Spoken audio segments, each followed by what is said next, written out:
Kevin Durant and the Brooklyn Nets welcome in a very feisty Paolo Banchero-led Orlando Magic squad. In the first quarter, it's Banchero getting a steal from KD and then going up top to Bobo, who's been doing his thing for the Magic so far this season, a quarter of the way through. And then Banchero off another turnover, this time keeping it for himself. Timeout, Brooklyn.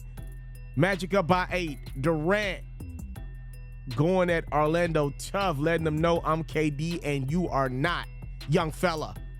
Durant's got a running mate. His name is Kyrie Irving, and he had 20 points in his basketball game.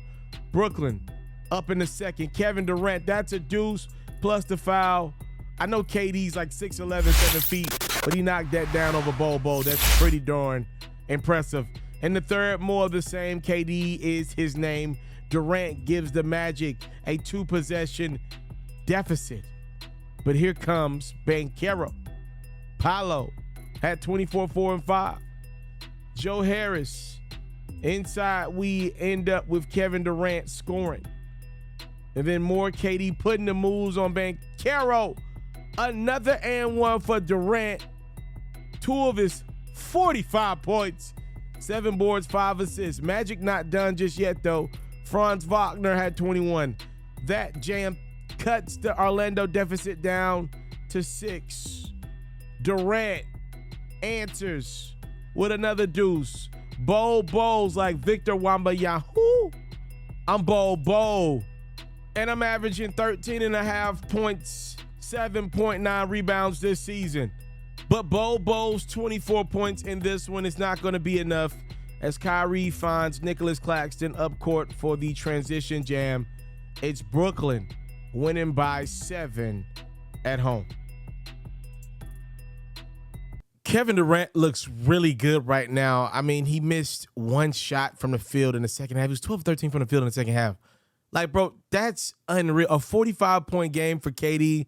Like, I don't think we talk about what Kevin Durant has overcome in his career enough. This man had a torn Achilles, all right?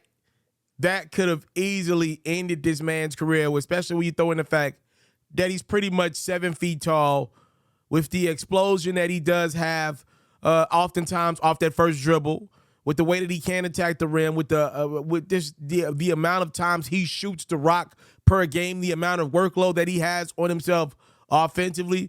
This dude ain't just bounced back from that Achilles. He's pretty much a better version offensively than he was before the injury.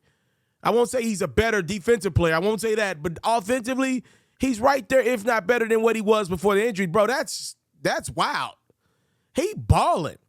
And look at the Brooklyn Nets now. They're still losing games that they need to win. But, I mean, you win against the Orlando Magic. When Paolo Banchero's on the court for the Magic, they're really tough out. Around this time in the year is usually when Kevin Durant and or Kyrie have something go on with them, right? I think Ben Simmons left this game with an injury. But usually with one of the 2-3 stars that the Brooklyn Nets have had over the last few years, around this time of the year as we get into December, January is when something happens to KD or Kyrie.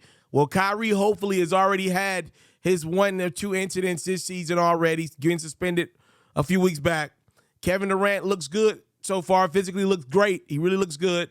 Brooklyn Nets got a little more depth on that team than the last couple years.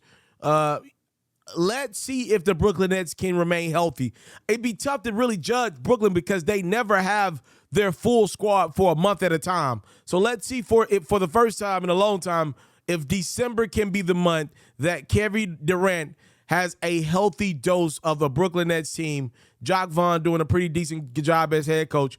We'll see what KD can do with this squad in December. He teases December with a great end in November, a 45-point outing by one of the game's greatest scorers of all time.